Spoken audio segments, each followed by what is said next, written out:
this again as no one got it fast. Also, you must be a subscriber to win. I will update the pinned comment if someone guesses correct. Guess my TTK mastery from its damage to win any perm under 4,000.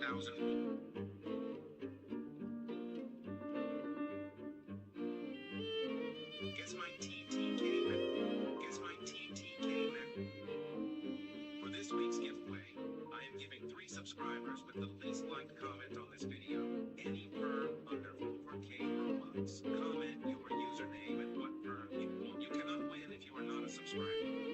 For this week's giveaway, I am giving 3 subscribers with the least liked comment on this video any perm under 4K Robux. Comment your username and what perm. Guess my TT. For this week's giveaway, I am giving 3 subscribers with the least liked comment on this video any perms under 4K Robux. Comment your username and what perm you want. You cannot win if you are not a subscriber. Guess my TTK mastery from its damage to win any perm under 4,000 Robux. I am doing this again as no one got it correct last time. Subscriber to win. I will update the pinned comment if someone guesses correct. Guess my TTK mastery from its damage to win any perm under 4,000 Robux. I am doing this again as no one got it correct last time. Also, you must be a subscriber to win. I will update the pinned comment if someone guesses correct. Guess my TTK mastery from its damage to win any perm under 4,000 Robux. I am doing this again as no one got it correct last time. Also, you must be a subscriber to win. I will update the pinned comment if someone guesses correct. Guess my TTK mastery from its damage to win any perm under 4,000 Robux. I am doing this again as no one got it correct last time. Also, you must be a subscriber to win. I will update the pinned comment if someone guesses correct. Guess my TTK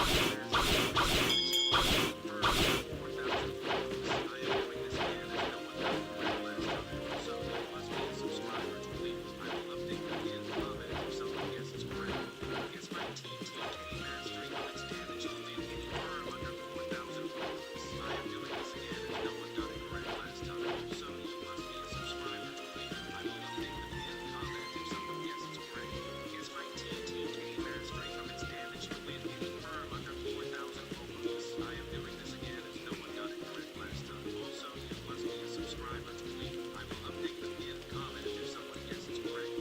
Guess my TTK mastery from its damage to win any perm under 4,000 Robux. I am doing this again as no one got it correct last time. Also, you must be a subscriber to win. I will update the pinned comment if someone guesses correct. Guess my TTK mastery from its damage to win any perm under 4,000 Robux. I am doing this again as no one got it correct last time. Also, you must be a subscriber to win. I will update the pinned comment if someone guesses correct. Guess my TTK mastery from its damage to win any perm under 4,000 Robux. I am doing this again as no one got it correct last time. Also, you must be a subscriber to win. I will update the pinned comment if someone guesses correct.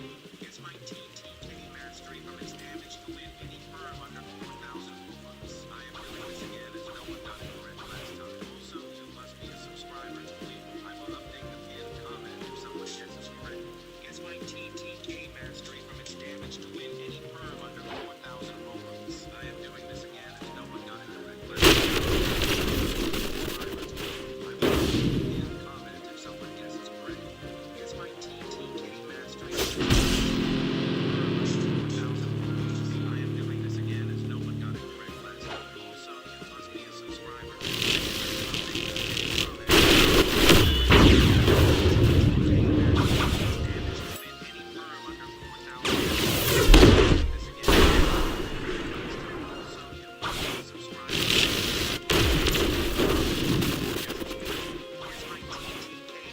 from its damage to win any perm under 4,000 Robux. I am doing this again as no one got it correct last time. I will update the pinned comment if someone guesses correct. Guess my TTK mastery from its damage to win any perm under 4,000 Robux. I am doing this again as no one got it correct last time. Also, you must be a subscriber to win. I will update the pinned comment if someone guesses correct. Guess my TTK mastery from its damage to win any perm under 4,000 Robux. I am doing this again as no one got it correct last time. Also, you must be a subscriber to win. I will update the pinned comment if someone guesses correct. Guess my TTK mastery from its damage to win any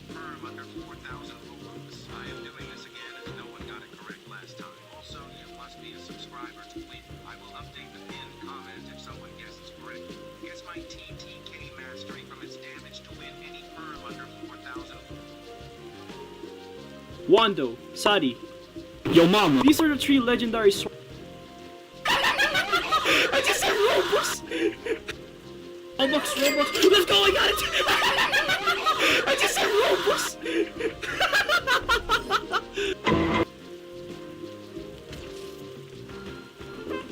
There you go. Hello, friendly master. Do you wish to learn the true triple katana style for 2 million belly? I got it. I got it. Let's go. I look so stupid. Let's go.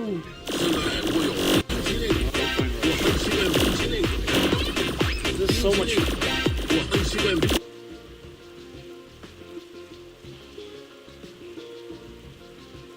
The true triple katana. One of Bloxroot's most powerful mythical swords. And I don't know what's so true about it, but today I'm going to be trying to figure that out by obtaining the sword. But what makes this sword one of the most difficult to obtain is the fact that there are 3 legendary swords we need to find. All of which take an insane amount of time to get. So step up.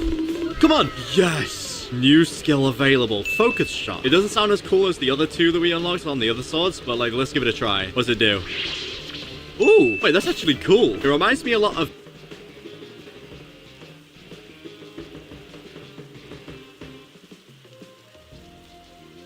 True Triple Katana, also known as TTK, is one of the most insane and OP swords in all of Bloxroot. And in this video, I'm going to be unlocking it in 24 hours. So leave a like, subscribe, and let's jump right in. So first things first is 5.4k damage. That's insane, dude. I guess it is a legendary sword for 2 million, but let's get 300.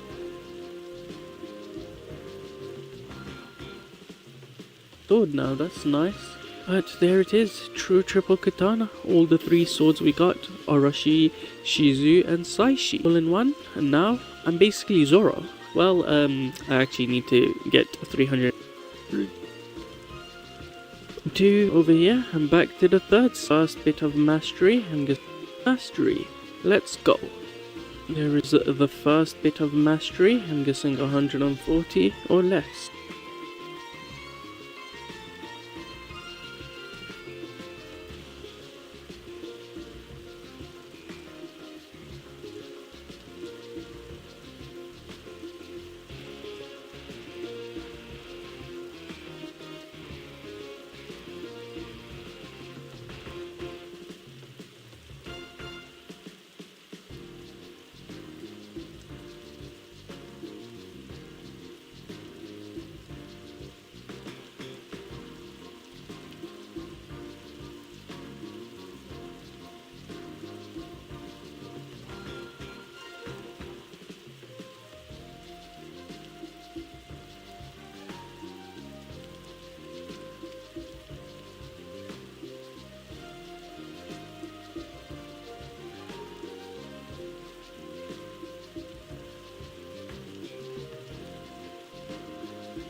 You can't eat without watching something. You can't go to the bathroom without your phone. You can't wait for something without immediately checking Instagram. You can't even watch a movie anymore without looking at your phone every couple of minutes. And the worst part is, you probably don't even notice it anymore. Our brains have gotten so used to constantly being stimulated that doing absolutely nothing has somehow become uncomfortable. There always has to be something. Music, a video, a notification, anything. And whenever nothing happens for a couple of seconds, we immediately reach for our phones again. So today I want to try something different with you. For the next 5 minutes, we are doing absolutely nothing. Well, almost nothing. I'm gonna ask you one question every minute. You can answer it in your head, or if you want, put your answer in the comments. Other than that, don't scroll, don't open another video, don't check your phone. Just stay here and watch the Minecraft gameplay. And yeah, you could say I'm making a really easy video because I'm going on vacation in a few days and desperately need another YouTube video. Both things can be true. But seriously, at some point during these 5 minutes, you're probably gonna want to leave. And that's exactly why you should stay, alright? 5 minutes. Don't click off. The first question is, what's something you've been saying you'll do for months, but still haven't started?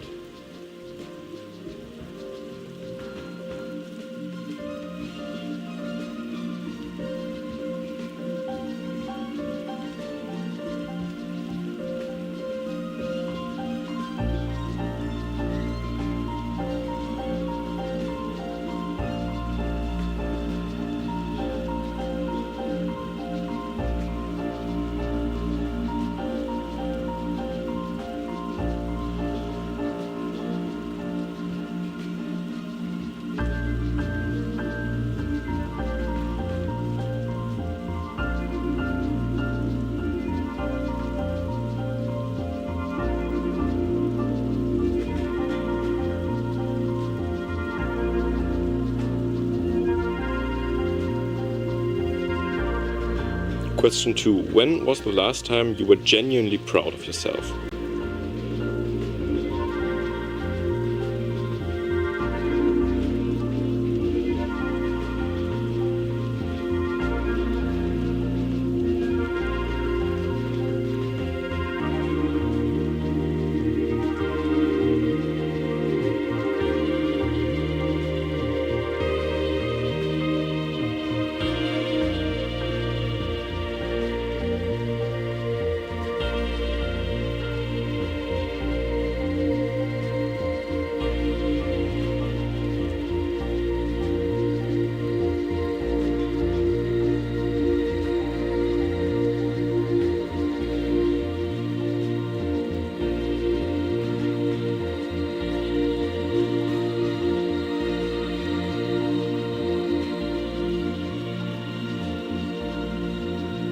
So the third question is, what's one thing in your life you know is making you worse, but you keep doing it anyway? And you probably already know the answer.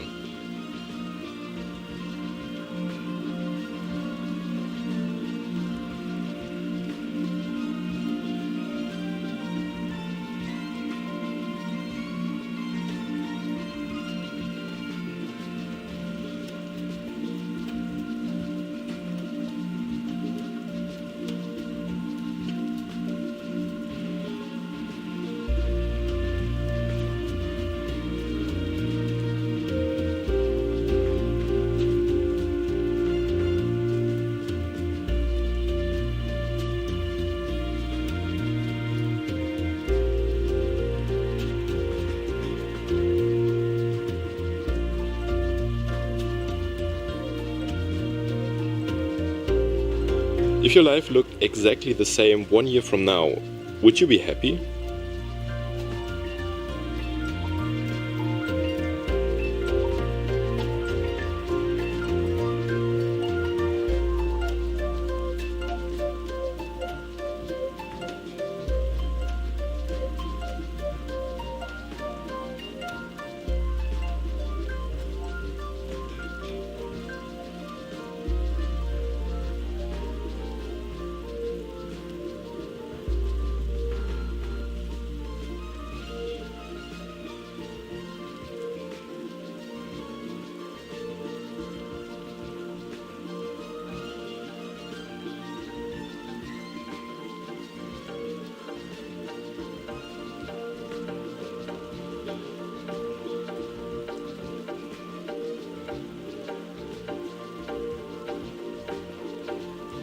And the final question, what's one small thing you could do today that would make your life slightly better?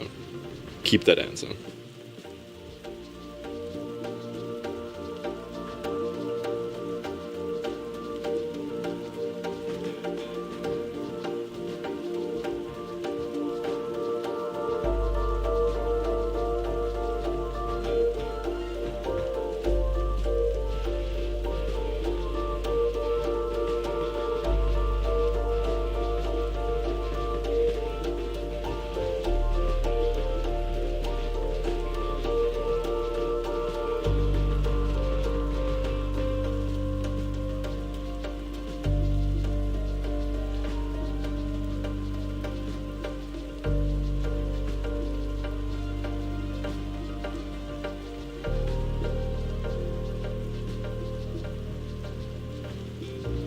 Alright, 5 minutes are over, that's it. 5 minutes probably shouldn't feel like an achievement, but nowadays it kinda does. If you made it all the way through, tell me which question hit you the hardest. Anyway, I'm going to pack for a vacation now, and I'll see you on the next one. Take care, man. Bye bye.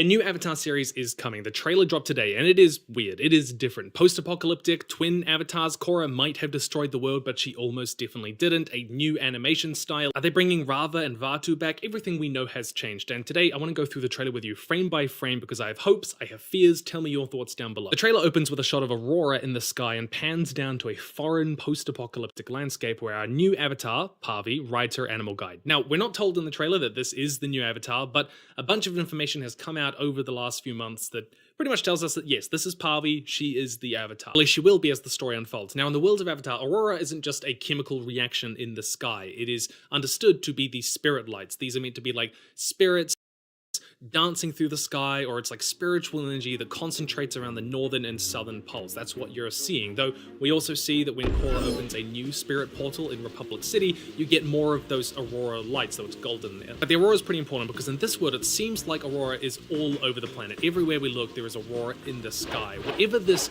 apocalypse was, it seems to have caused the mortal and spirit world to have merged in some way. When we look at the world in this trailer, it actually looks a lot more like the spirit world of the original series. You know, these bizarre, strange rock formations, crystals are everywhere. It's a lot more unpredictable, bizarre weather. In fact, physically, there's very little in this trailer looks remotely like a world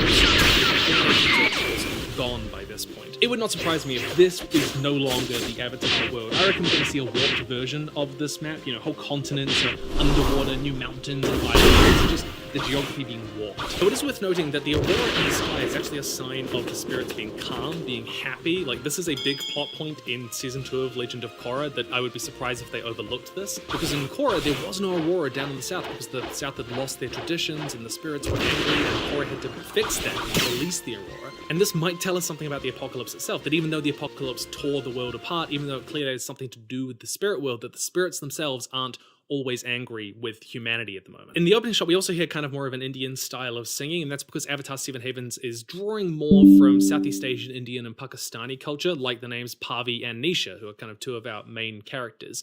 And I actually really like that. In the novels, we learn that there's a lot more cultural diversity in the Earth Kingdom, and so being able to explore some of those more niche cultures, I'm really excited to see. This is obviously a massive change to the Avatar universe, and I have two things to say to that. One, I am happy that Avatar takes big swings, that it isn't afraid to leave behind the past, leave behind its characters to try something new. Because you see problems with that in Star Wars, in Marvel, where it's just cripplingly reliant on that original cast of characters, that world that people originally fell for. Korra was a massive leap, and it paid off. The books are honestly a massive leap from the tone and style of either series, and frankly, these are some of the best Avatar stuff out there. But of course, this is also a bigger risk. It's basically a clean slate. The Four Nations are gone. You could almost treat this as an entirely different IP. But I hope that gives us the opportunity to enjoy this as a story on its own, rather than constantly thinking about what we wish the original story continued with, you know? However, too, I really hope that this isn't the creators wanting to do something new, but not being able to escape the Avatar universe, and so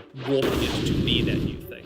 I hope that they carry over some stuff from the previous series, like Zaofu. You know, this is a big shielded city. They could survive an apocalypse. And I'd also like Korra to play a bigger role in Pavi's story than perhaps Aang did in Korra's. You know, I like the idea of her haunting the narrative, her actions, the past always coming back to haunt the next Avatar. I like exploring those themes. We then get to see Pavi trekking through the wilderness before we get this line: "Why do you look like me?" And this is where we really get to the core conflict / dynamic. These are twins, Pavi and Nisha, who were separated, likely at birth because they don't seem to recognize each other, with Nisha raised in wealth and safety, and Pavi maybe living as a wandering nomad. She's known adventure, but she's also never really known safety. They're kind of doing this blood brothers thing. How much does raising sort of the same person in different environments affect who they can be and want to be? We see Nisha hug Pavi later in the trailer, and Nisha is like throwing herself into it fully, while Pavi is kind of held back, a little bit reluctant, doesn't really know how to respond. And this is a pretty common, you know, character for it. Nisha has known safety and love, but she clearly doesn't have experience or independence, whereas Pavi very much has experience and independence, but she hasn't really known community and safety and love. We can see Pavi as an amputee. I really like that, presumably losing a leg on one of her many ventures out into the wilderness.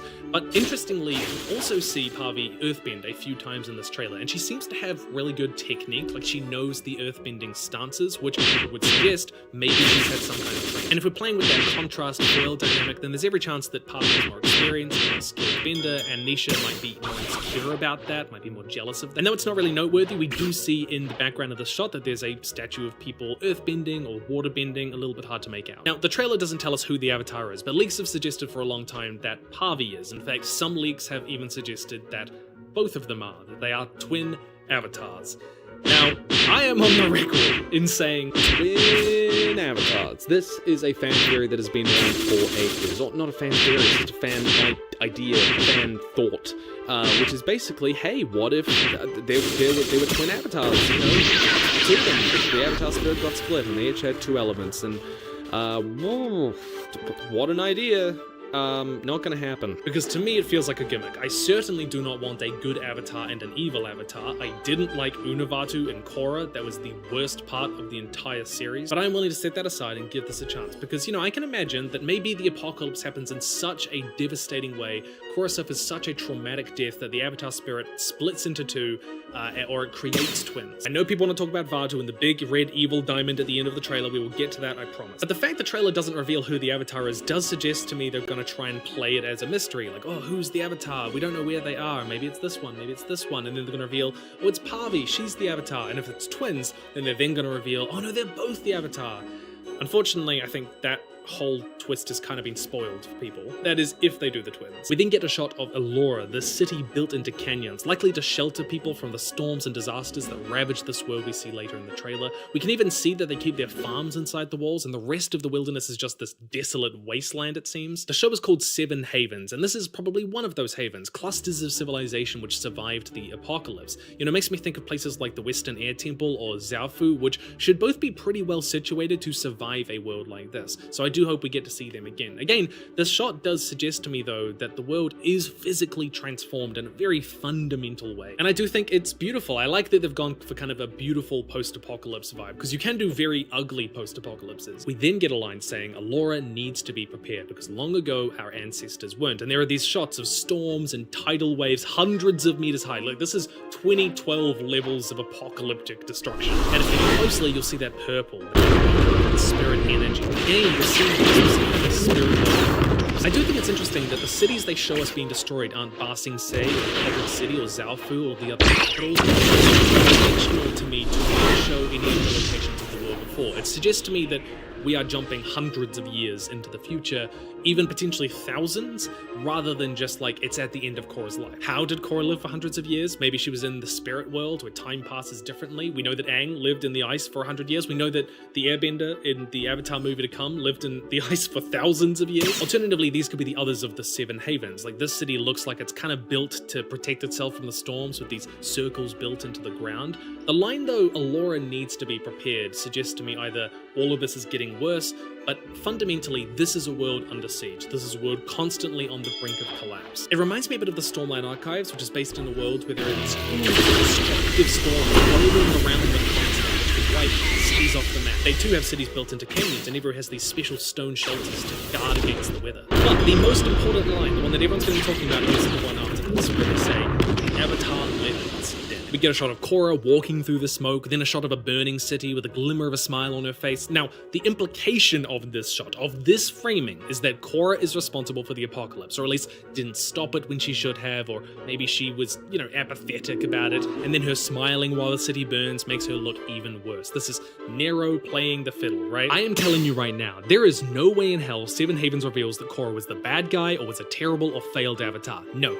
Pavi and Nisha are going to go on an adventure to discover what the hell happened to the world and how to fix it, and they're going to learn that Korra sacrificed her life to prevent something even worse from happening. That this world, this post-apocalyptic world, was the best case scenario, mark my words. Korra smiling here is either going to be a false memory or propaganda, or it's going to be her fighting someone and having a good old Korra time doing it. My bet, Korra discovers the world is going to be destroyed one way or the other, and uses all of her power and all of her life to save the world by merging the mortal and spirit world in some way. And potentially, if they are twin avatars, Pavi and Nisha are going to have to eventually merge together again to form one avatar spirit and save the world. People have also pointed out that Korra has a grey streak in her hair here, and this might just be Korra getting old, but we also know that merging with a spirit in one way or another can change your hair color. That's what happened when Yue got part of the moon spirit. Her hair turned that crystalline white. So has Korra merged with a spirit of some kind. What I'm not looking forward to is people being even more annoying and stupid about Korra. Oh, she's a terrible avatar. She lost the past lives. Like, it's just an absurd reading of that episode, by the way. But then looking at this and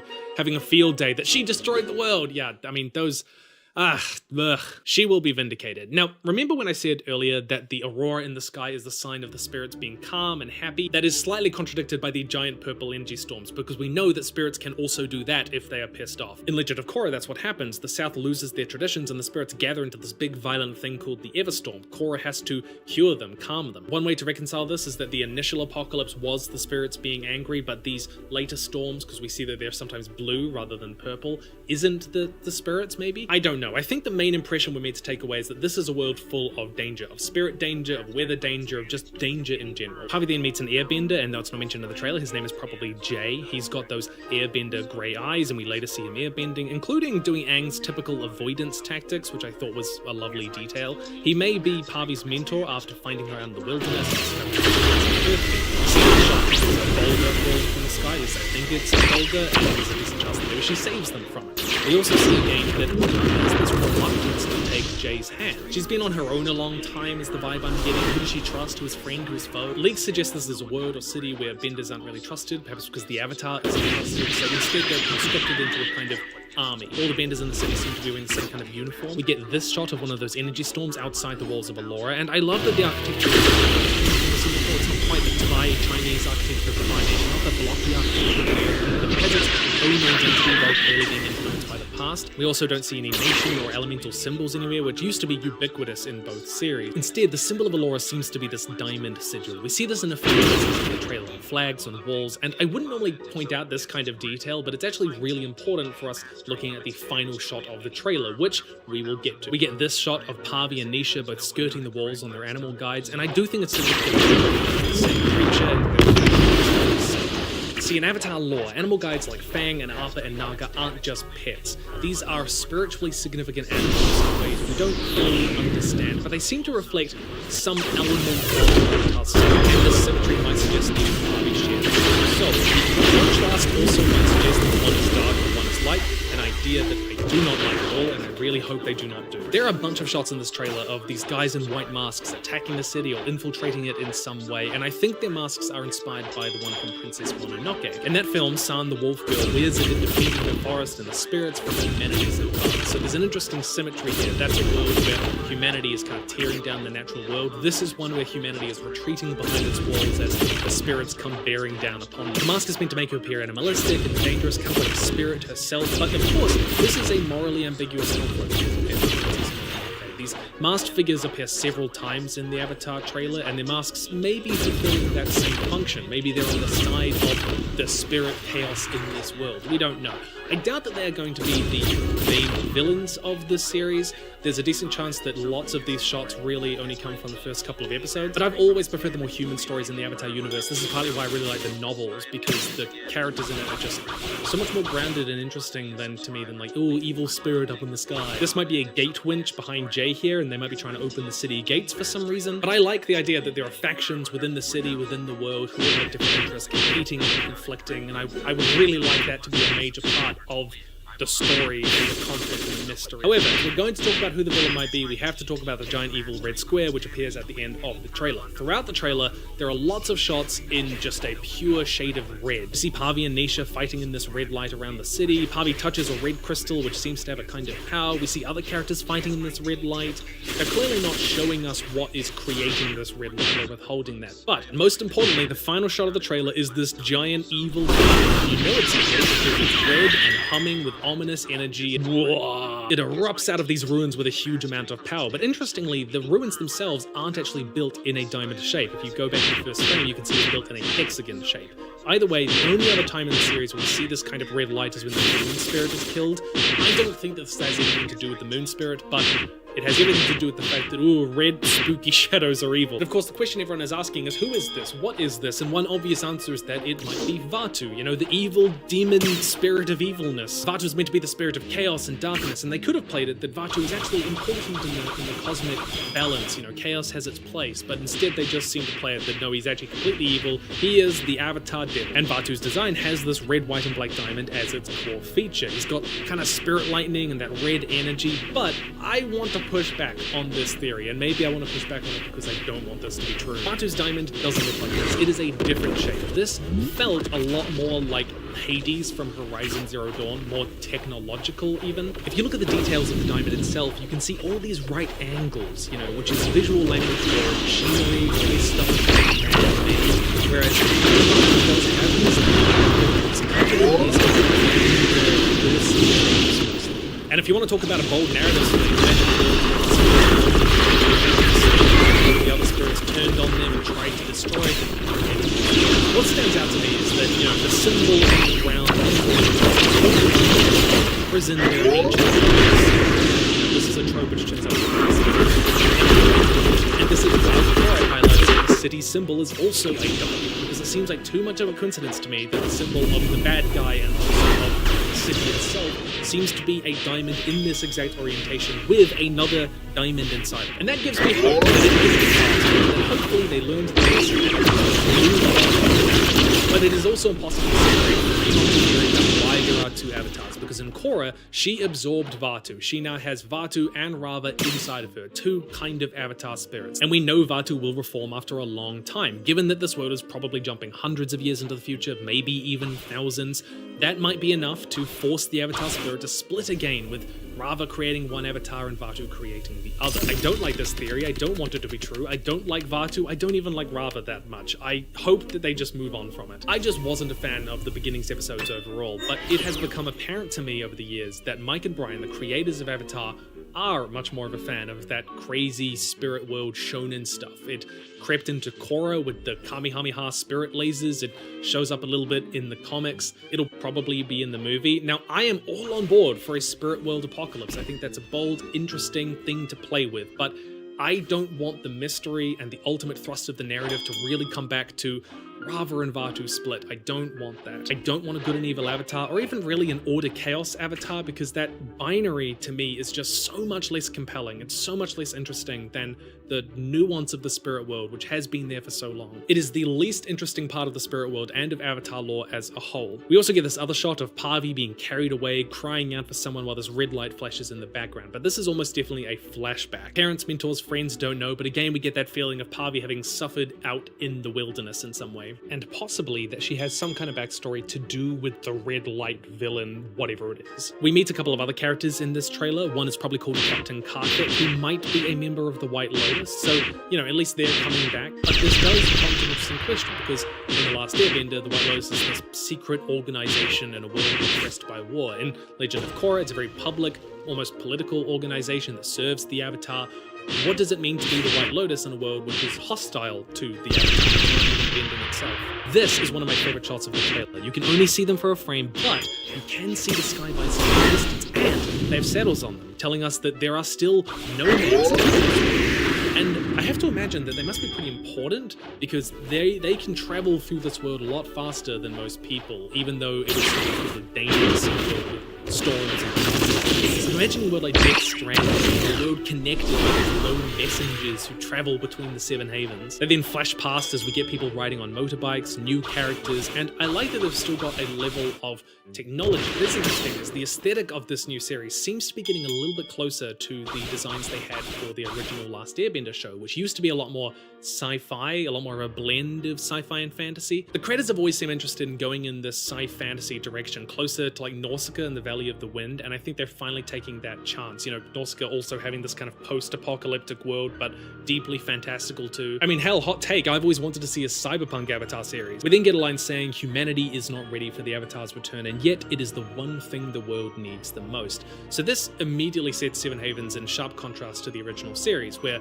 people had kind of like forgotten or moved on or barely clung to the hope for the Avatar, whereas here they seem to be actively hostile towards plot. At least for the first couple of episodes seems to be centered around Pavi arriving at the city or being taken into it. We can see her riding through the city by these repeating trees. And then in the last shots of the trailer, we have Pavi facing down against this pillar of swirling storm and smoke, which dwarfs the city in size. Notably though, no purple lightning. In fact, there's really only blue lightning in a couple of these shots. But the point is to say the world is besieged, hostile to life itself, and there's probably going to be some sort of sense that it's getting worse. Maybe the Seven Havens are falling one by one, they lose contact with each other, I don't know. The title colors are purple and green, likely with Nisha being purple and Pavi being green. Pavi also has green eyes. Notably, they don't show us Nisha's eyes in the trailer, like they cut it off at just the moment that she doesn't open them. The last thing is that a lot of people talked about the animation style. It is different to The Last Airbender and to Legend of Korra, though not as much as some people seem to be saying, at least to me. Like, yeah, it is simpler. You look at the shots of these tidal waves and storms destroying the city and it doesn't look as good. I see people talking about how it looks like Invincible, but it also looks like Pantheon to me, and Pantheon is one of my favorite animated shows of all time. I guess animation is just a bit of a non-issue for me. Every animator wants their show to be beautiful, and if you give them the time and the budget, then they will make it gorgeous. You know, they have the skills to do that. You look at the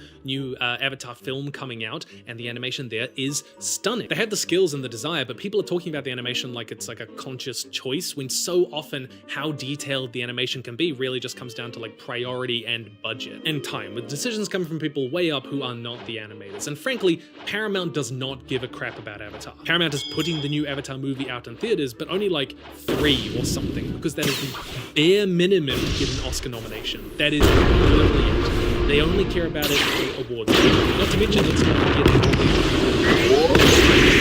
get schedule cancelling and uncancelling and cancelling and uncancelling.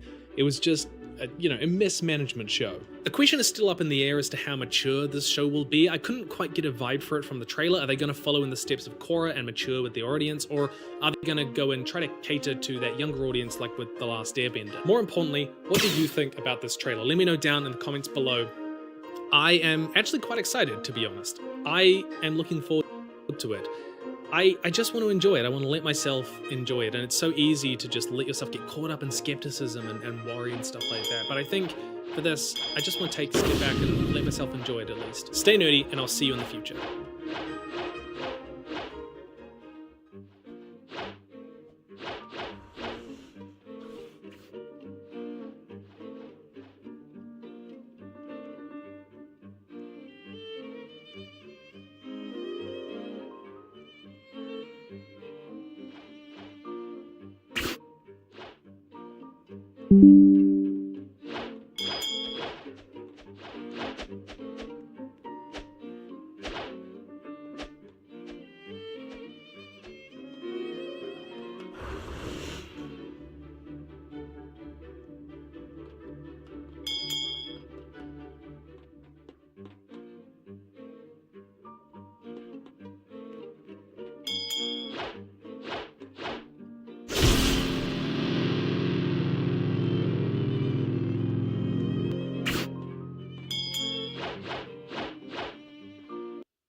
Gets my TTK mastery from its damage to win any perm under 4,000 Robux. I am doing this again as no one got it correct last time. Also, you must be a subscriber to win. I will update the pinned comment if someone guesses correct.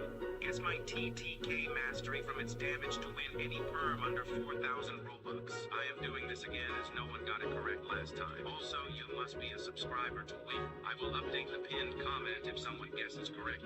Gets my TTK mastery from its damage to win any perm under 4,000 Robux. I am doing this again as no one got it correct last time. Also, you must be a subscriber to win. I will update the pinned comment if someone guesses correct.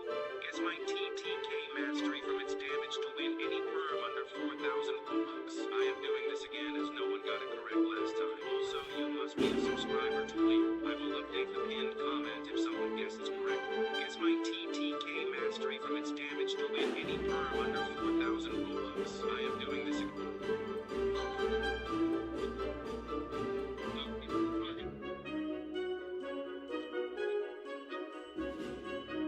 Suspicious typical. Surrounded with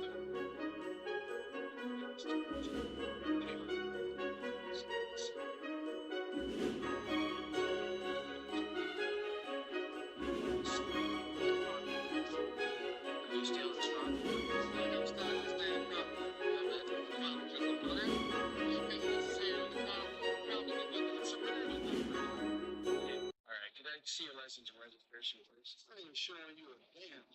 You're not. What did you just call me?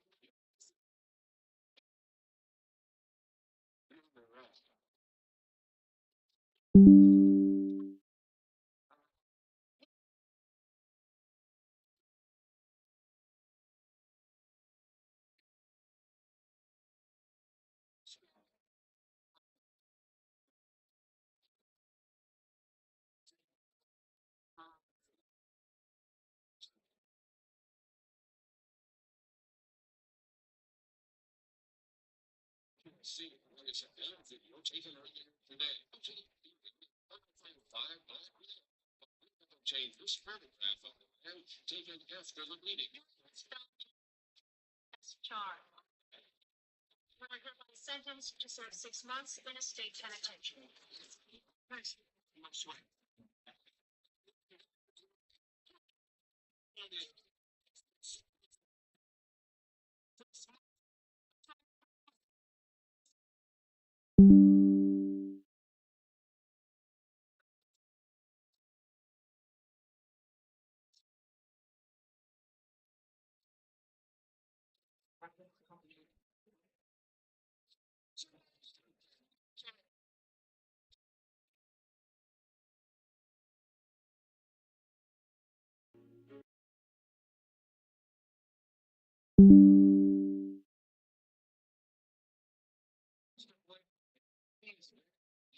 type of situation is properly handled. Excuse me, Mr. Civilian who has rights. The tripper lock your keys in your vehicle. Yeah, I do it all the time. They're right there in the visor. Yeah. Yeah, right there in the visor. Would you please tell us the numbers on your license plate? Sure. 2CQA 655. Is he right? Yeah. Allow me to assist you. Thank you, sir. You're very welcome. Not everyone's coming.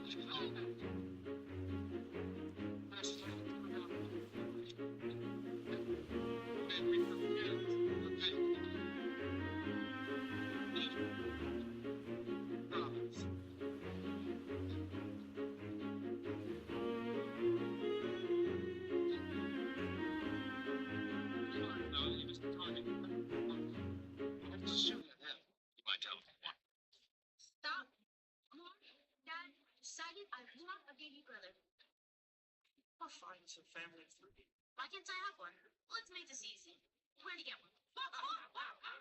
What's the joke? Hey, so there's this scar right now. Oh, honey, this is very sweet. It's all we need. That's right. Dear store delivery service, we are adult parents of an absolutely perfect son named Nick. He really deserves a baby brother.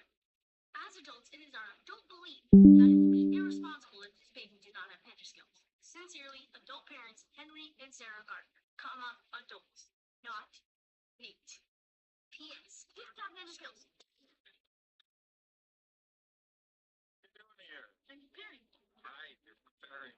Yeah. For what? to get my baby brother from the store. You haven't done that in like forever. Dad, you don't have to help me at all. There's a jumping pass for you to go back inside and work. Go. Okay, all right. You blink and I'll be in college. What was that? No, I'm just walking and working. I'm 17. Oh, Remember when I was a baby? Felt like 1 minute ago? what? What? What? Bye. Dad would be my idol for like 2 more years. Oh yeah, I heard that one. Okay, all right. 5 minutes. What time I got? It's 5 minutes. Stop. 5 minutes. 5 minutes, and then Stop. 5 minutes, and then stop. That's how it should be. You're gonna destroy the whole room floor. Hands me the chicken and slime over the switch the liver my baby brother. Don't be crazy. Do not move the chicken. Dad, they're pulling on there.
billion. I would stick mosquitoes. How? I buy 54. 3 trillions of dragonflies. They will then eat every mosquito. Next, I'll give somebody with their influence on Earth. Oh, I have nearly 5 million subscribers. You won't give 100K. Not even insane. There's still 200 billion left. Tenths of all. I buy my ship speed to make the world's greatest YouTube video. Using a super yacht, speed will sail to a remote area built 10 ships speed to space. See what the first speed will do. Watching him, he will announce that 500 billion unnecessary things that help me.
you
So, won't happen.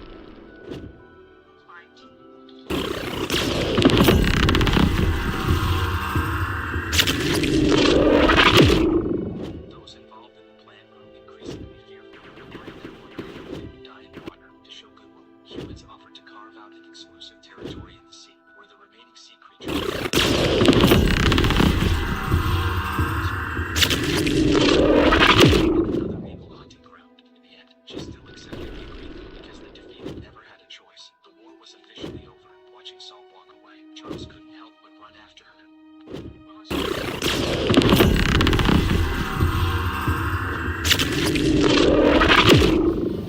Loud noise came from the massive water tank in the center of the negotiation hall. Cracks appeared on the glass. The hall erupted into chaos. Delegates from every country rushed toward the exits in terror. The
These are hips. Diego. I think you're touching your daughter tonight. This is I see it. I see it. So, what are you gonna do? Really good. This time, you're gonna do it. You might not get standing on the ground. That's okay. Fine, straight. Alright. Same thing. Sounds like. One, two, three. Alright, spin it on. 1, 2, 3. Yeah. There you go. You got this. You got this. Keep going. Come on. Come on. Come on. Push. No, she's doing really good.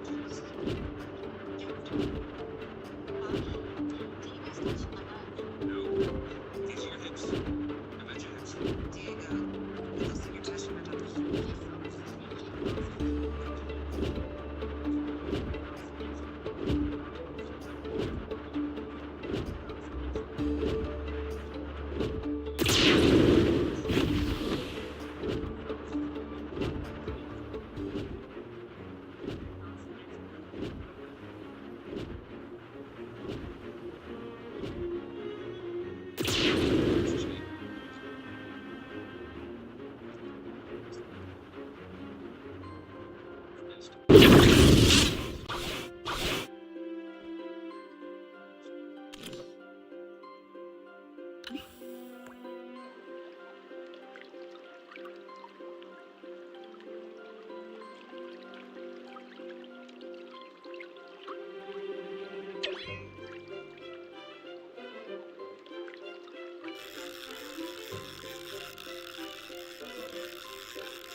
She never breaks her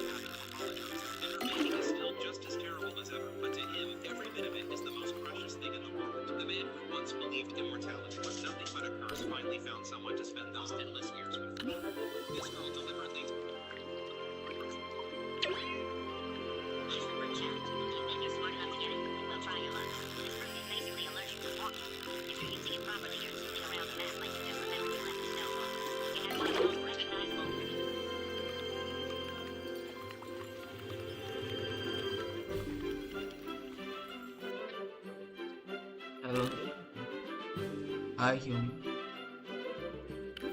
Abilities gained.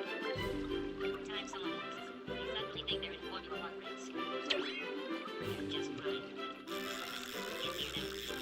They're suddenly a professional boxer. It can be especially useful for getting around a map. Its attacks are based around something you definitely don't want pointed directly at your eyes. You could say this fruit is basically the opposite of being in the dark. Did you guess? The light fruit? Comment your guesses. Dom here. Bitch. What? Oh, this is my brother. Dom, this is my brother. Still up here. My blood, sir. Same brother. Same brother.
teeth. Back off, lay off. Oh, what the?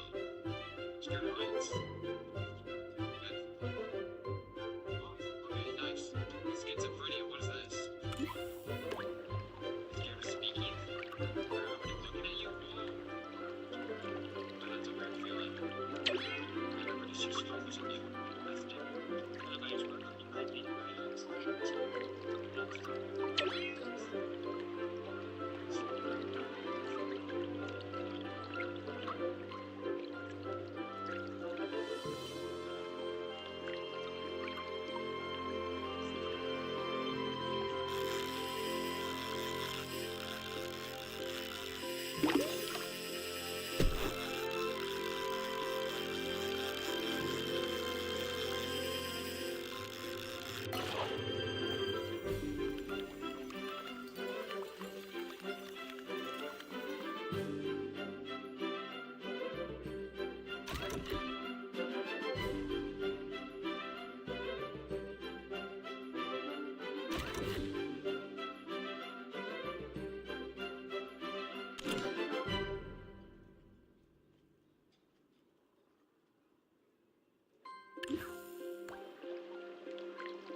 Oh, sorry.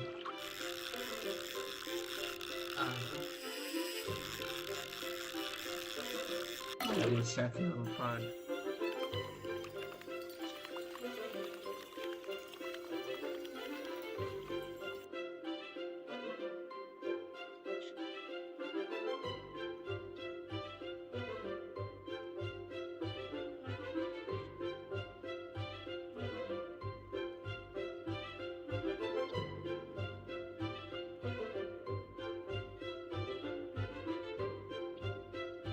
Best friends, their secrets and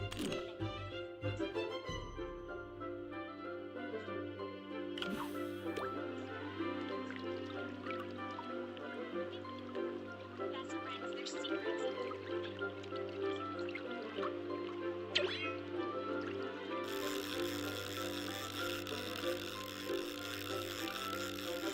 best friends, their stuff. It's way to done.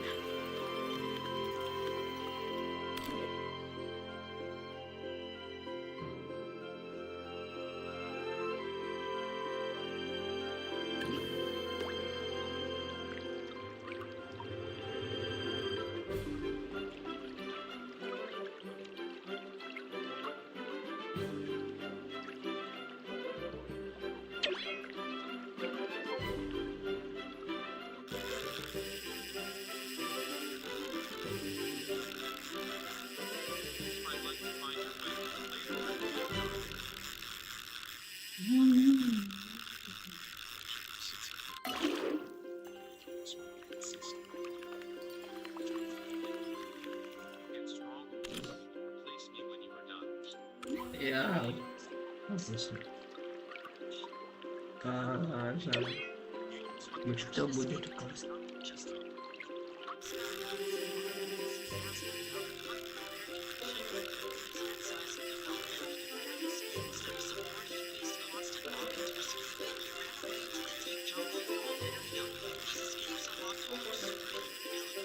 After miles of thick forest in under an hour, vanishing for weeks, he slept in trees and mastered the wild where anyone else would fail. Entire search parties couldn't track him down. Everything flipped when a documentary was filmed about him. His story blew up online, raising enough money to send him to a great city school. Today he's thriving, rocking fresh clothes, crushing it in class, and most importantly, finally feeling like he belongs. Imagine escaping to the jungle just to avoid people. That was unexpected. Logan isn't ready for that.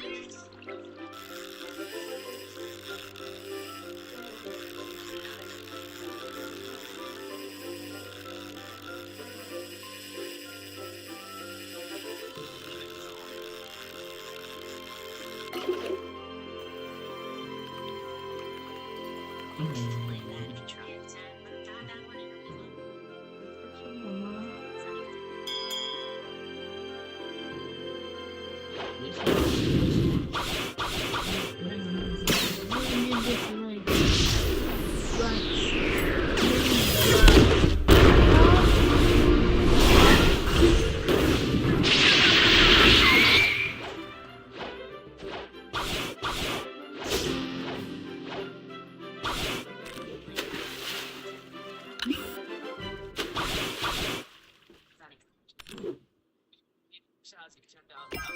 one in your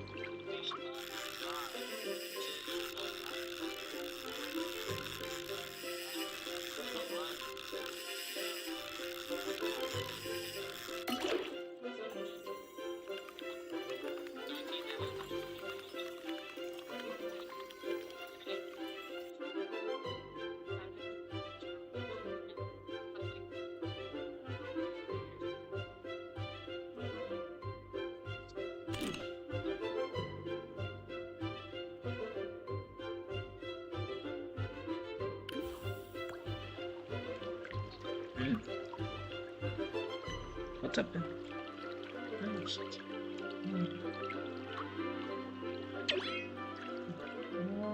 This is turning too much fun, so I think it's your bad. Because people are so coming to your partner is very well better.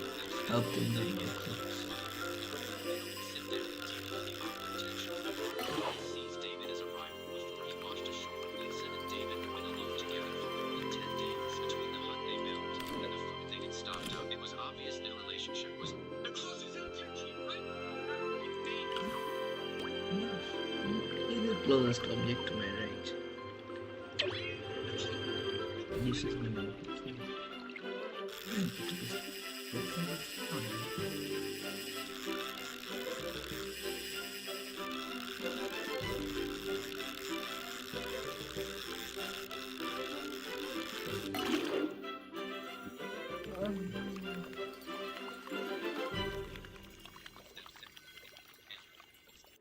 Real prize was another straight already dead, rotting scent built about a big T-Rex. Such a large prey was an extraordinary feast. It lowered its head and pressed forcefully against the hard shell, trying to flip the turtle over. Not far away, 4 young T-Rex hatchlings watched excitedly, cheering for their father. As the top predator on land, the T-Rex possessed an incredible bite force, over 5 tons of power, enough to effortlessly crack the turtle's shell and devour its innards. The hatchlings eagerly wanted a taste, but the father showed no mercy, driving them away. In his view, young T-Rexes must learn to hunt independently from an early age, rather than relying on the animals. The hatchlings circled the massive turtle, only to discover that with their current strength, they couldn't even pierce its tough exterior. As night fell, a new opportunity quietly emerged. On the beach, countless beautifully hatched baby turtles broke free from their shells, scrambling desperately toward the sea. For the young T-Rex, it was the perfect hunting training. They sprang into action, some chasing after fleeing turtles, others awkwardly pinning prey with their tiny claws. Through repeated chases and attempts, the hatchlings honed their hunting instincts. These early experiences would shape their survival skills in the years to come. It takes at least 15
Not getting my food.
literally broke the wheel of toxic parenting in the royal fire family. You'd think a guy raised him at the time literally burned his face and managed him would end up carrying those abusive habits forward. But instead, Zuko took all the unconditional love and patience he learned from Uncle Iroh to give his daughter Izumi the most stable, loving upbringing possible. If it's true that the Red Lotus is targeting the nation's leaders, I need to protect my people. Who'd have thought that the in the entire Avatar universe would turn out to be such a great dad? You see, the whole team Avatar fumbled. Gave almost all his attention and sent even Kia and Movie feeling completely ignorant.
Okay,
and then I can hit click to the side, click no, look to the side, press W.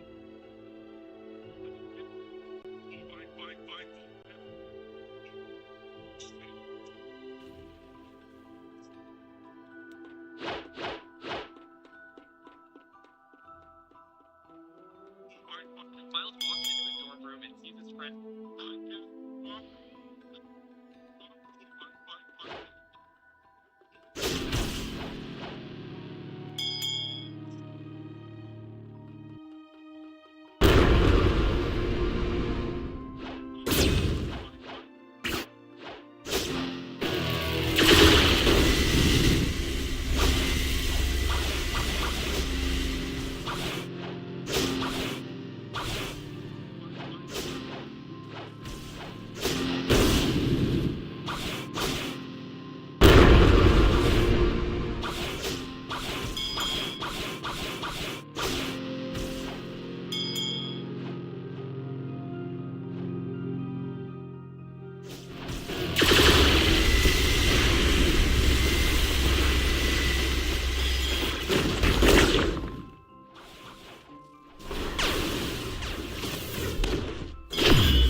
Also, when Miles meets Stanley, that wasn't the only one. You can also see him at the clothing store with its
Let's do it, bro.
makes perfect sense. There's a very specific reason why Avatar Sonam was written to exist 1,000 years ago.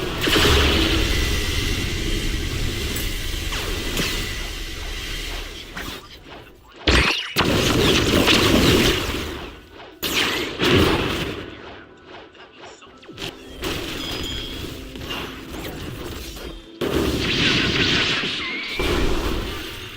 significant to the air nomads, since the heavens are said to exist in the 13th layer of the world. So having the 13th year avatar, the most prosperous era of the air nation, actually makes perfect sense. There's a very specific reason. There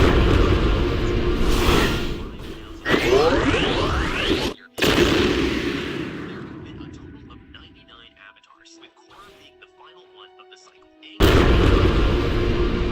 Also being the 24th.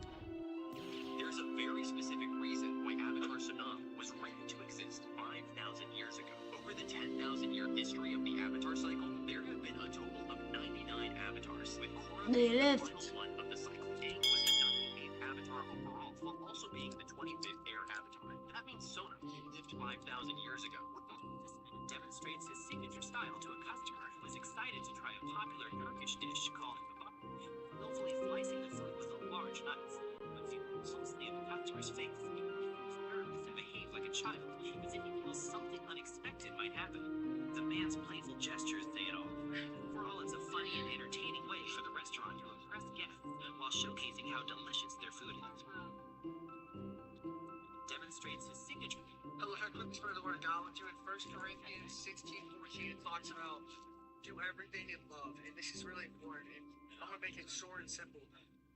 There's a lot of times in my life where I've gotten angry at things, and I've let my emotions get the most of me, and I've ended up using anger and sadness to say things I don't mean to other people. But recently, I've realized that lashing out at people only shows how weak I am as a person, and you don't want to show people get mad and your emotions go out. Because at the end of the day, God makes sure that we do everything. Still different. Yeah, that's true. Get sad at other people. Ah, It's that's that we good. don't back. It's too much sometimes. And I'm No, gonna say mommy, that no because study. I've experienced doing this. So hope this Study helps with bless me. you. Because I'm a teacher so hard. And I may have some fun with Python. I've been just Python so well. And do you know what Python is? Like a make you learn how to use Yeah, I remember. Stop, do not ask a man for Yoruba. Use for that old Python. It's the alpha blah blah blah blah. Hey, bro.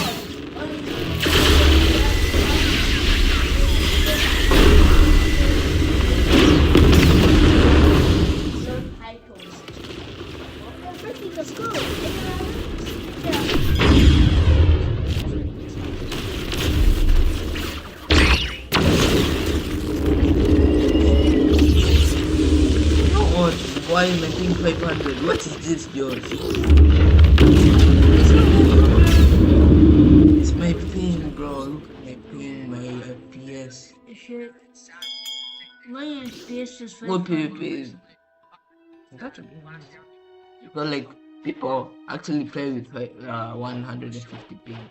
Looks FPS, I mean. 150 FPS and 7 ping. 7. And I'm playing at 300. It's just unfair. It's just like saying someone, a normal person walking with 2 legs and 2 arms, and me walking with nothing. Just 3 toes.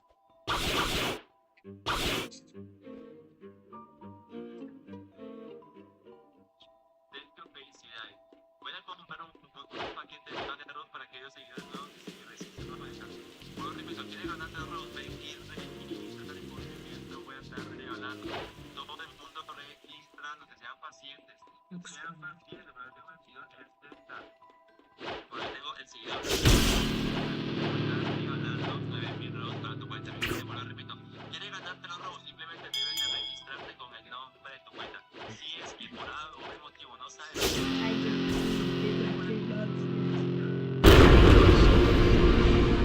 Correctamente como te enseño, así como es. People had no idea that Uncle Isaac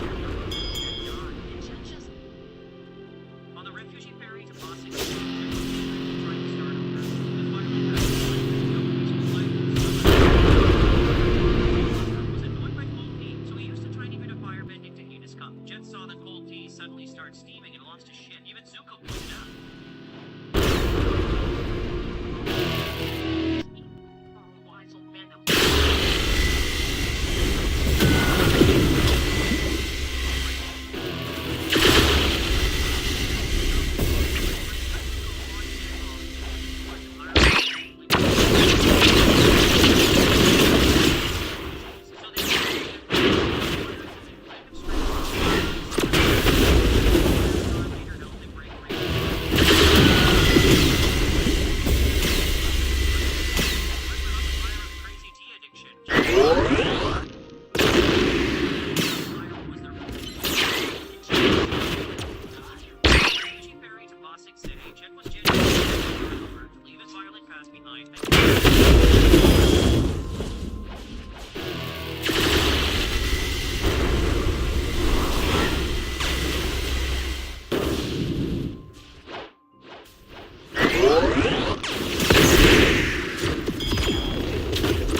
Ah, okay. I get it, please.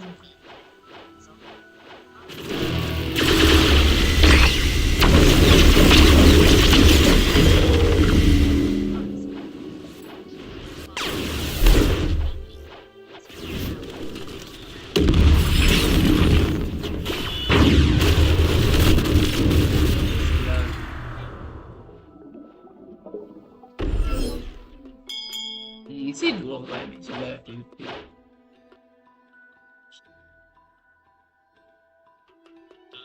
So why did you become so bad?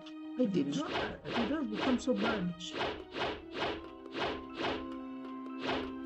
only the love, bro. Could have given to children.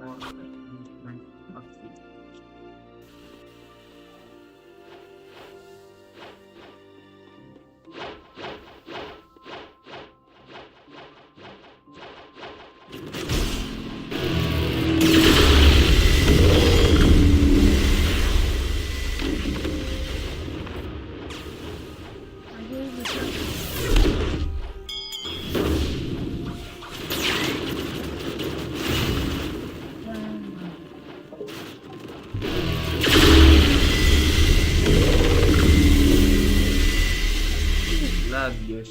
this, bro? Oops. Let me run away.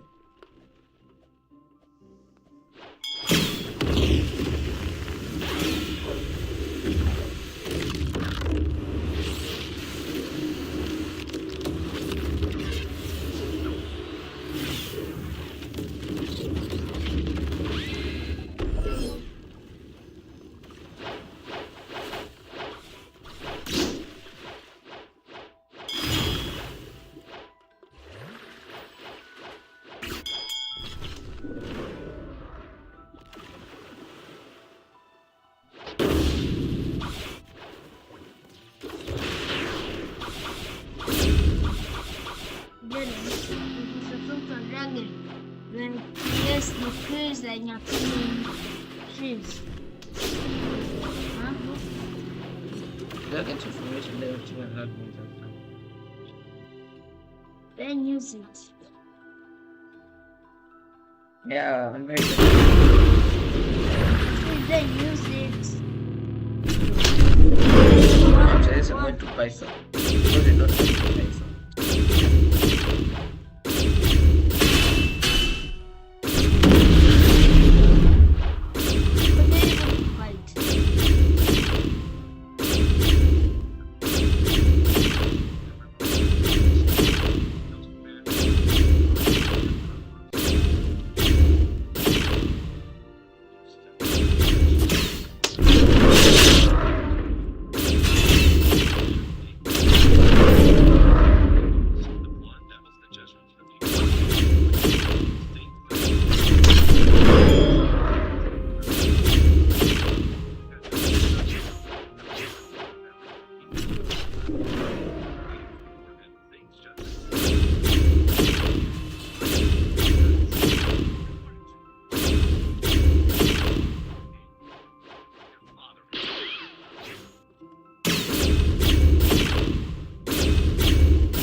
Stick. Yes, right now.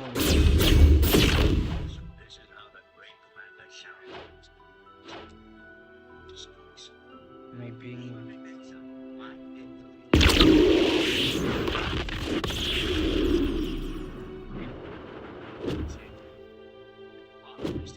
Back to practice. This mental concentration is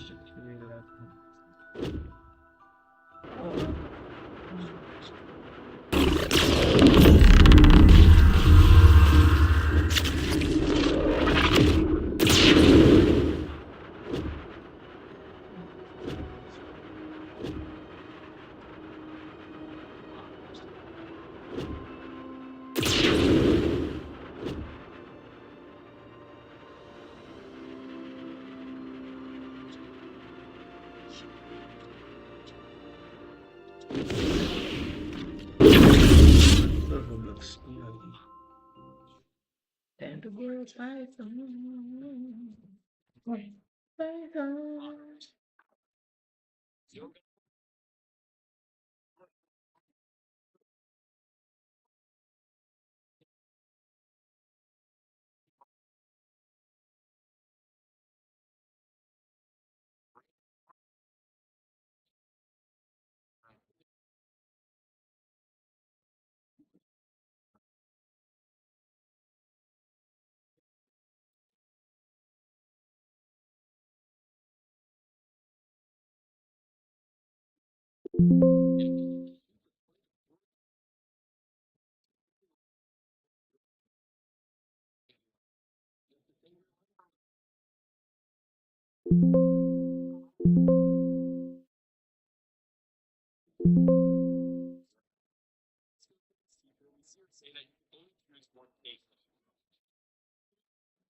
bake 2 cakes. Miles says that you can eat both. Then we see that even though he is only allowed to take 1 cake, he decides to take 2 to the party, which ends up ruining both cakes. However, when Miguel tries to convince him to save the multiverse, he once again tells him that he can only choose to save 1 thing, and Miles says that he can save both. But again, when he travels to the wrong dimension and goes with his uncle, we know that he fails when he goes up the stairs. But in that failure, he can be seen holding his cakes again, referencing that he cannot save his father and the universe unless there are 2 Miles.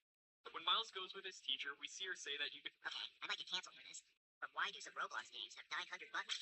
I joined the game before I even move. Shop, pets, quests, trading, codes, events, achievements. Bro, I just got here. I don't even know how to walk yet. Then the game says, would you like to buy the legendary Mega Ultra Dragon? No, I'm still looking for settings. Then a level 500 player runs past. Bro, I've been here for 10 seconds. Like if some Roblox games have way too many buttons. Subscribe for more Roblox opinions. I might get canceled for this. But why do some Roblox games have 900 buttons? I joined the game before I even move. Shop, pets, quests, trading, codes, events, achievements. Bro, I just got here. I don't even... This is a healthy law. So what should I do? This is a smoker's law.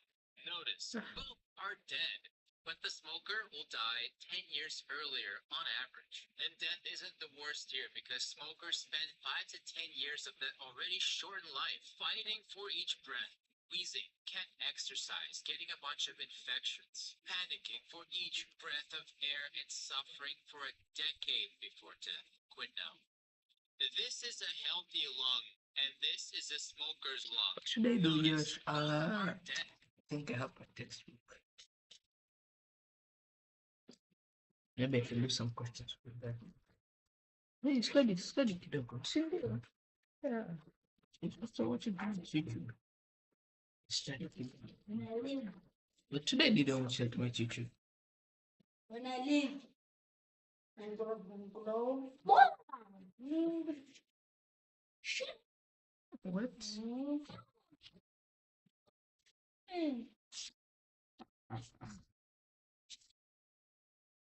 Yeah, we go.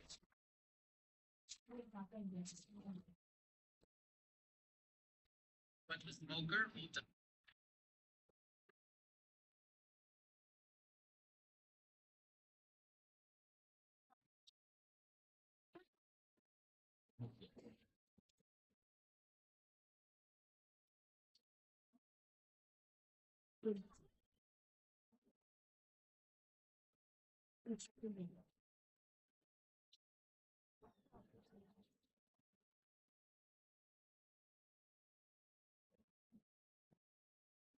Avoid me.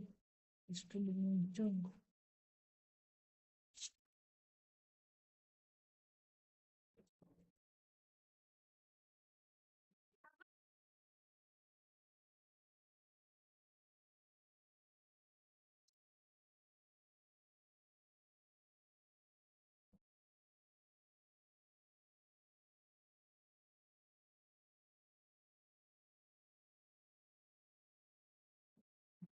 Everyone says Tap is the greatest earthbender in Avatar history, but there's one person I can say is capable of defeating her. His name is Yoon. He's the false Avatar. He's an earthbender who was mistaken for the role of Avatar during the era of Avatar Kyoshi. Well, you might still think that Taf will easily defeat Yoon, but in reality, it's not that easy. Taf maybe can dominate because she controls the battlefield. Her seismic sense lets her read every movement through the ground, making most opponents feel completely predictable. That's why almost nobody can catch her off guard. But Yoon is on a different level. He doesn't treat Earth like a weapon. He treats it like a current. Stone flows, walls shift, the ground never stays the same for more than a moment. Every attack changes the terrain, forcing his opponent to react before they can fully understand what's happening. By the end of the Kyoshi novels, Yoon wasn't winning with raw power. He was winning because nobody could keep up with the way he fought. And that's exactly why this matchup is so interesting. Tap is incredible at reading the battlefield, but Yoon keeps rewriting it. If they fought 10 times, I'd still give the edge to Yoon. Not because he's the stronger earthbender, but because his fighting style is almost perfectly designed to challenge everything Tap relies on. Just a child. Look, you're just a teenager. How stupid do you think I am? Pretty stupid. Makes a lot of sense. What's the guy who's constantly trying to kill us? Who's Zuko? Oh, just some angry freak with a ponytail who's tracked us all over the world. I was wondering when you'd show up, Zuzu. I tell you, there is good inside it. Good inside him isn't enough. Why don't you come back when it's outside him too, okay? We should split up. Aang, you go with Iroh to look for Katara and the Angry Jerk. No offense. None taken. Oh, hooray! In a lifetime of evil, at least he didn't add animal cruelty to the list. Let's go find him and give him a medal. The not as much of a jerk as you could have been award. Hey, jerks. Mind if I watch you two jerks do your jerk bending? Here, they make me look totally stiff and humorless. Actually, I think that actor's pretty spot on. How could you say that?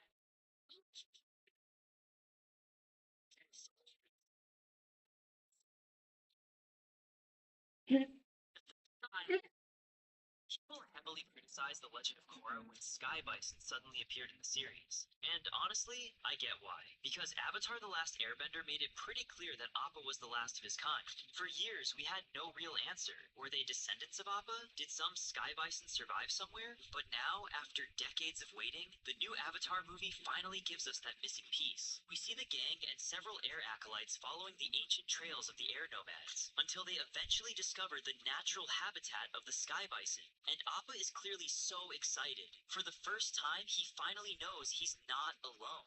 And this actually gives us a really interesting bridge into The Legend of Korra, because now, those Sky Bison aren't coming out of nowhere. We know where they came from, and we know that Appa wasn't the last one after all. So when we see entire herds of Sky Bison in Korra, it suddenly feels like the continuation of something that started with Appa. And honestly, after all these years, finally seeing that connection feels pretty satisfying.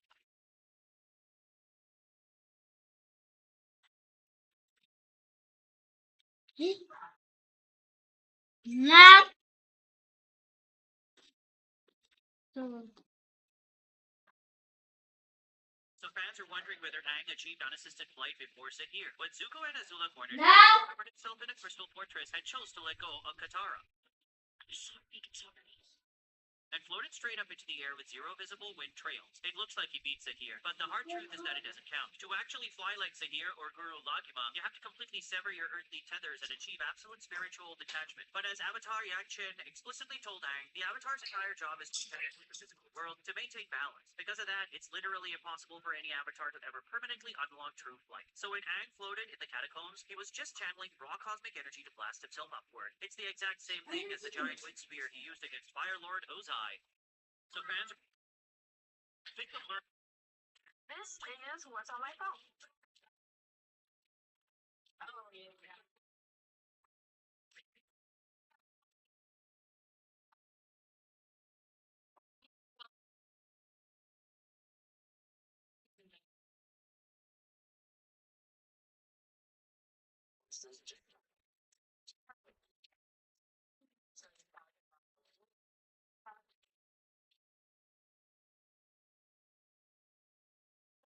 So this is crazy. A dude that goes by the name Terry Thompson, who lives in Ohio, owns exotic animals for some reason. Animals like lions, tigers, wolves, grizzly bears.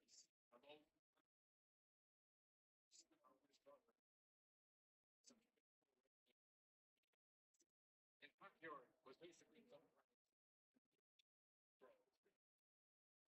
these animals were heavily attracted to me.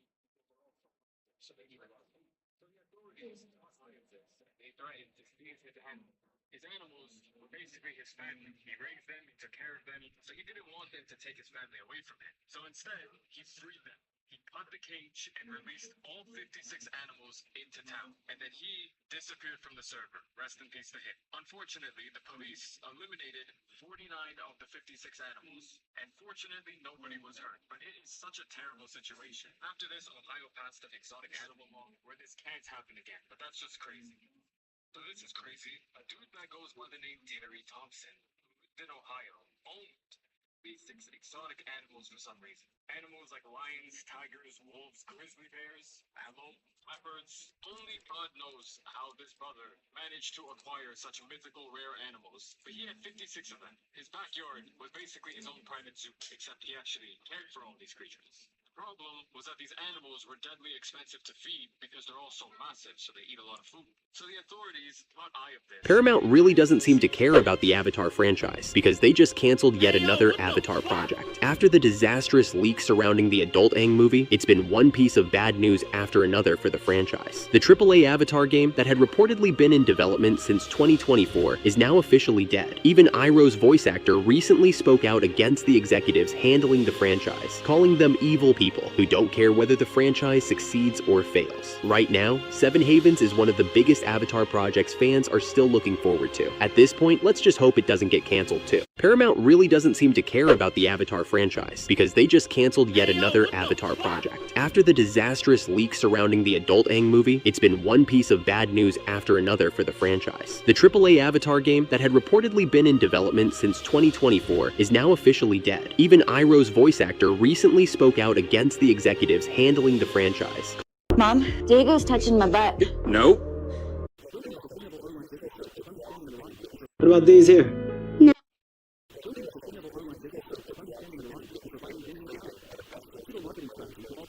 What about these here? No, I want these. One of those? Yeah. Okay. That's what you want. All the girls are wearing skirts, but skirts make me feel like I forgot my pants. But you said it's a rule. We don't need no stinking rules. Hey, Maddie, are you a boy or are you a girl? Zip it, bonehead. Madeline! The kid was teasing her. Maybe you should talk to that kid's parents. I have, but he was teasing her because she was the only girl wearing pants. What if a boy wanted to come to school dressed in a skirt? Then that's that boy's business. It's the 21st century. She doesn't have a mother to model after. I am well aware of what my daughter doesn't have. You have to at least show her that wearing girls' clothing is an option.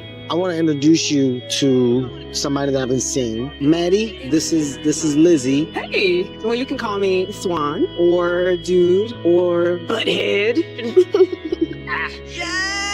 Whoa! Let me do a solo. Goose. Sister Kathleen would like you to follow the rules and wear this skirt starting today. We don't need no staking rules. That's what my dad says. Well, your daddy signed a paper when you were first accepted at this school, and he agreed to follow the rules. Are those boys' underwear? Maddie wears boys' underwear. Boys' underwear. Boys' underwear. Hey, babe. I'm sorry, Daddy. You don't have to be sorry. Daddy's sorry.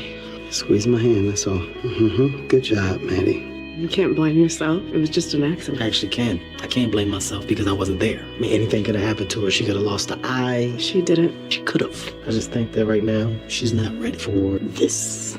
She's not ready or you're not ready? Look, The hospital that I was at today, it's the same hospital that Liz died. I mean, thank God today I got there in time to hold her hand. Because with Liz, it was different. I didn't get to hold her hand. I got shoved out the room. I am so sorry that happened to you. It didn't happen to me. That's the problem. It did not happen to me. So don't be sorry. Don't be sorry for me. Call and say you're still going out. No. Other people have more people. What are you talking about, Maddie? It's always just us. Oh, I'm sorry for being your dad. I'm sorry for being around. Is that what you want? what about these here? No, I want these. She gon' flirt in front of her nigga. She like Fago, you getting bigger. I remember when you was a little nigga. I got shots like that boy Tigger. No, you want me for no trigger. Don't wanna have to pick up on nobody. Nobody niggas said he wanna try me. Daddy. I knew Shorty was a thotty. Take off in the mind. Come in and squawk like I hit a lot. Did you notice why Spider-Man was the absolute only character who actually felt himself dying during Thanos' snap? When heroes like Bucky or Black Panther got snapped, they turned to dust instantly without feeling any physical pain. Steve?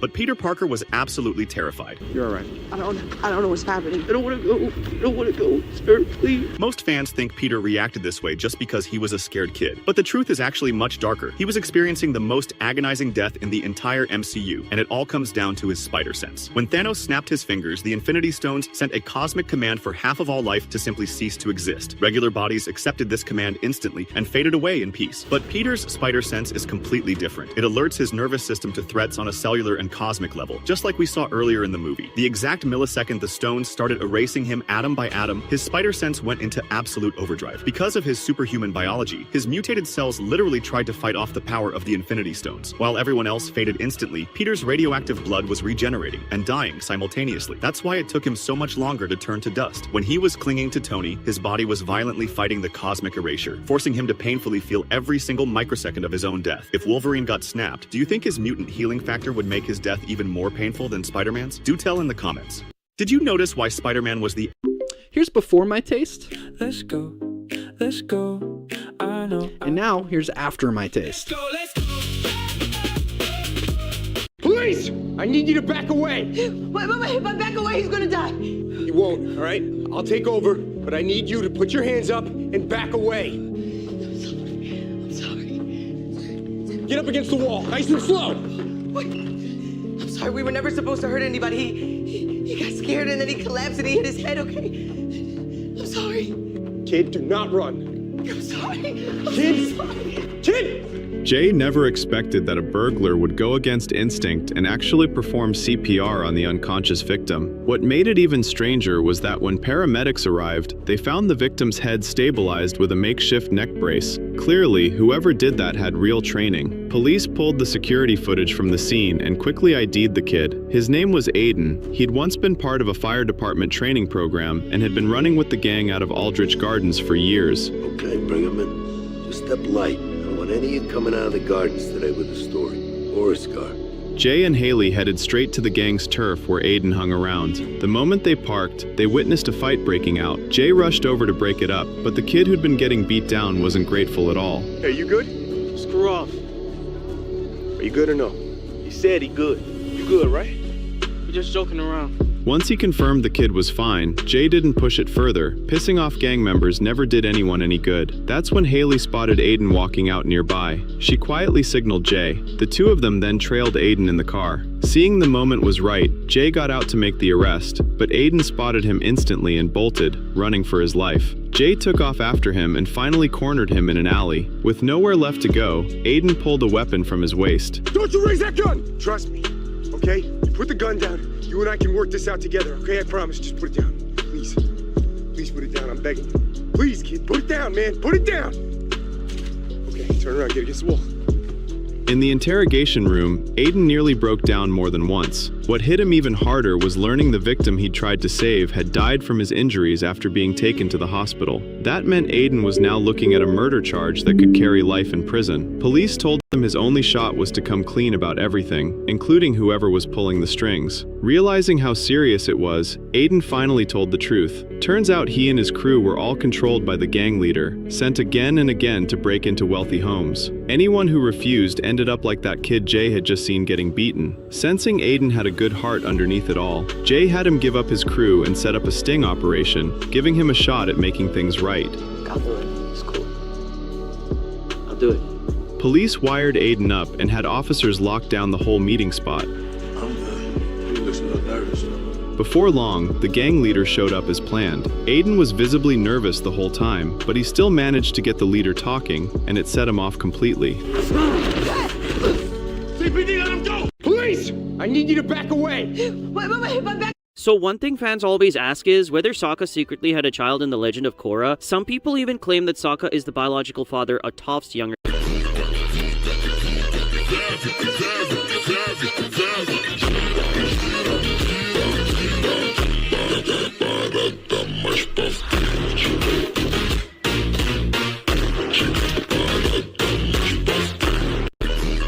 The difference between Team Avatar Aang and Team Avatar Korra is actually hilarious. Team Avatar Aang is looked like the Avengers, but Team Avatar Korra is looked like some group project. Let's be honest, Aang had the greatest waterbender of his era, the greatest earthbender in history, the future Fire Lord, the leader of the Kyoshi warriors, and one of the smartest strategists in the entire war. And if you think about it, almost all the members of the Avatar team are nobles. Katara and Sokka, they are children of the Southern Water Tribe's chief. Toph, a member member of the legendary Beifong family, one of the most powerful noble houses in the Earth Kingdom. Suki, one of the knights and also a leader of the Kyoshi Elite Warriors. And Zuko, he's literally the crown prince of the Fire Nation. Half of Team Avatar looked like they were attending a royal summit. And now, if we compare it to Team Korra, she had her boyfriend's brother, her boyfriend's ex-girlfriend, then eventually her girlfriend, who was also her ex-boyfriend's ex-girlfriend. That's season 4 of a reality dating show. Team Aang looked like they were assembled to defeat an empire. Team Korra looked like they were assembled by relationship drama. And somehow, they still managed to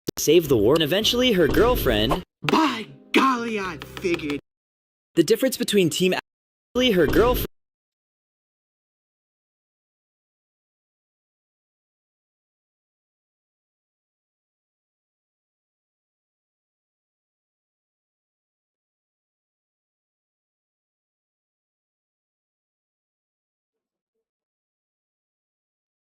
who was also her ex-boyfriend's ex-girlfriend. That's season 4 of a reality dating show. Team Aang looked like they were assembled to defeat an empire. Team Korra looked like they were assembled by relationship drama. And somehow, they still managed to save the world. So be honest, which Team Avatar are you choosing? By golly, I figured it out. I figured out the evolution of the airbending tattoos and why they look different. Airbenders have had tattoos since the time of Avatar 1. But they were not arrows. They were just channels for chi to the parts of their body that they actually expel the bending from, even the third eye. But you see, once they traveled away from their Lion Turtle Island, they met these magnificent, gentle, beautiful creatures. And then once they realized that these guys were the original airbenders and they learned their ways, they paid homage by turning their tattoos into arrows. But I've seen the colony, Sosin. How dare you occupy Earth Kingdom territory? How dare you? What the hell happened to your hair? You look like a chia pet.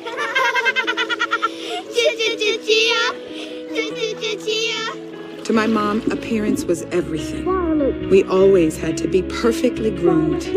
Because no fairy tale ever ended with the words, Napoli ever after. My mother wanted me to be perfect. When my mother wanted me to be, there couldn't be a single thing wrong with me. Every week, she'd straighten my hair. Perfect. Hey, baby girl. You deserve the world, and one day you're gonna find a man who'll give it to you. Like my daddy. Nobi, there's not a man in the world who can give your mommy what she wants. Whenever I wanted to go play in the water, my mother would always stop me. She was afraid my perfect hairstyle would get ruined by water. But to an 11-year-old me, perfection didn't matter. Freedom and happiness mattered most. Violet Jones!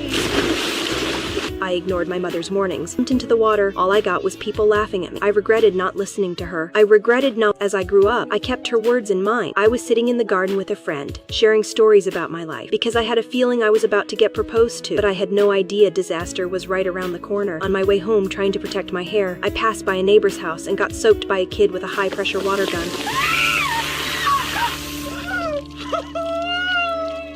Mom, call me back. I can't get into my normal salon. I need help. Call me as soon as you get this. That's when my friend recommended a salon she went to. I paid extra to skip the line, just wanting to get my hair fixed. It strobacks up. While I was waiting, I noticed a kid staring at me. You know it's rude to stare. Pay me $5 and I'll stop. Excuse me?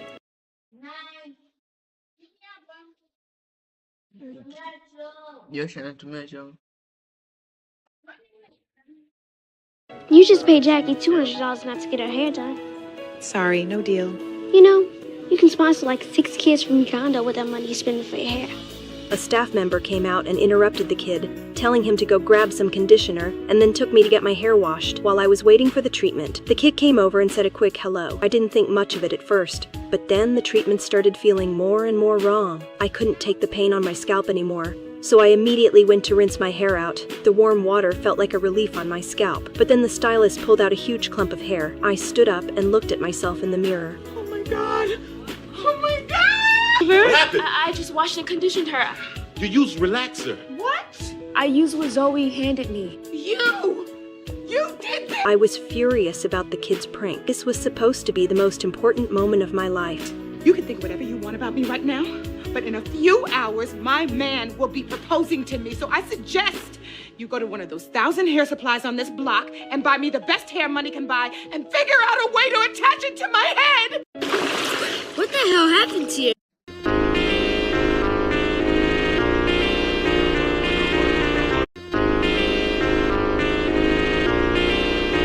Whatever. No. Don't enter. Okay, wait a bit. I don't expect this.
Yeah.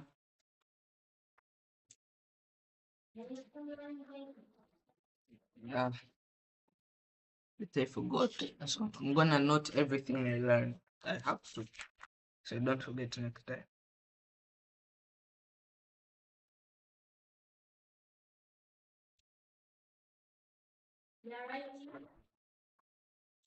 Everything I learned.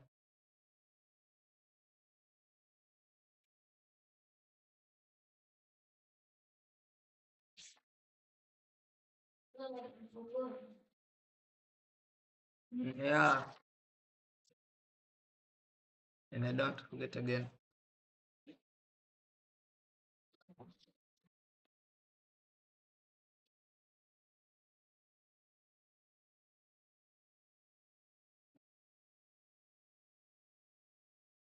Whatever this wheel lands on, I have to clear a random raid with it.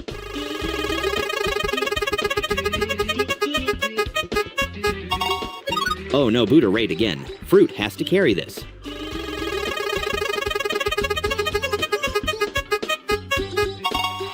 Oh hell no, what do you mean rocket?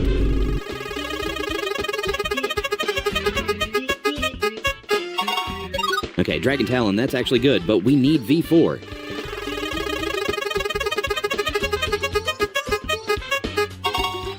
Thank God we're allowed V4.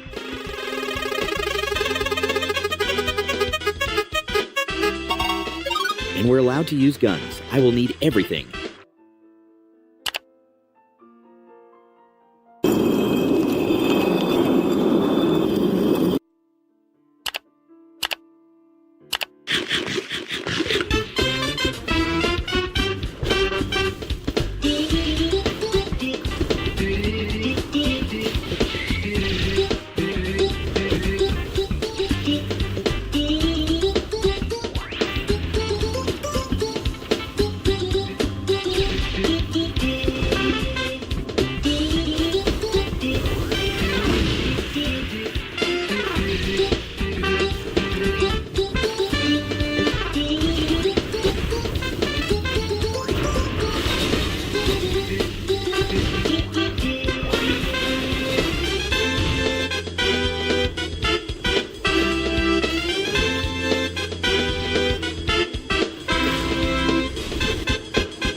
Maybe we just timed Buddha right. This is what a woman has to wear walking down the street, even on a hot day. And this is what a man gets to wear when he's walking down the street on a hot day. They can be topless. Women aren't allowed to. What are you talking about? Let's not act naive here. A man being topless and a woman being topless is completely different. And it's because we are literally built differently. Women are bridesmaids. Men are groomsmen. Maids, men. At first, I agreed with you. It really sounds one-sided and messed up, right?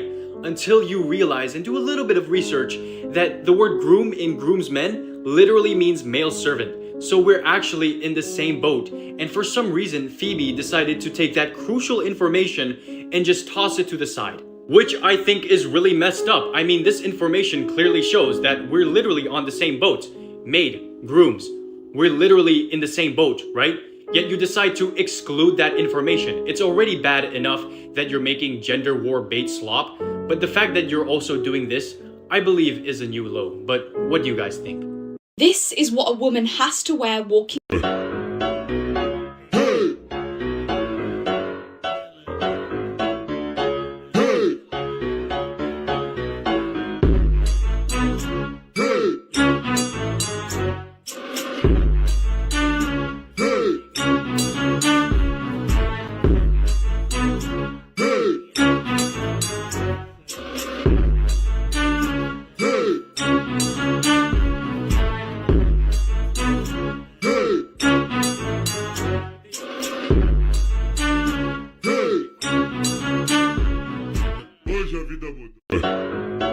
Why does Spider-Man seem to have endless web fluid? Well, it actually depends on the situation. Web grenade. Web grenade! Among the 3 generations of Spider-Man we know, the original Spider-Man shoots webs directly from his body. In the story, this ability also comes from spider genes, and he can shoot webs just by making a specific hand gesture. But in the original comics, Peter always uses a self-made web shooter. Tobey's version of Spider-Man changed that setting, making him the first Spider-Man to produce webs from inside his body. In theory, the original Spider-Man's webs are unlimited, but since the webs are part of his body, they're directly tied to his mental state. When he falls into self-doubt or feels lost and burned out, he loses the ability to shoot webs entirely. Oh no. No! The second and third generation Spider-Man followed the comic book setting. They both started out using self-made web shooters, but due to limited resources, the second Spider-Man's homemade web shooter was far inferior in both quality and capacity compared to the third generation's. So his weakness is pretty obvious. When his web shooter gets damaged, he becomes much less of a threat to his enemies. That's why the second Spider-Man always seems to struggle so hard against villains. Oh boy. Now, before Tony discovered the third Spider-Man, he was secretly making web fluid in his school lab and wearing a crude homemade web shooter. Later, with the suit Tony provided, he got the most technologically advanced web shooter ever. It has 576 different web shooting modes built in and stores plenty of web cartridges around the waist, so Peter can quickly reload anytime. But in the brand new day, the third Spider-Man went through some serious trauma. The spider genes inside him mutated again. He started shooting webs from his wrists, just like the original, without the tech support. He gradually returned to relying on his natural abilities. Why does Spider-Man seem to have endless web fluid? Well, it actually depends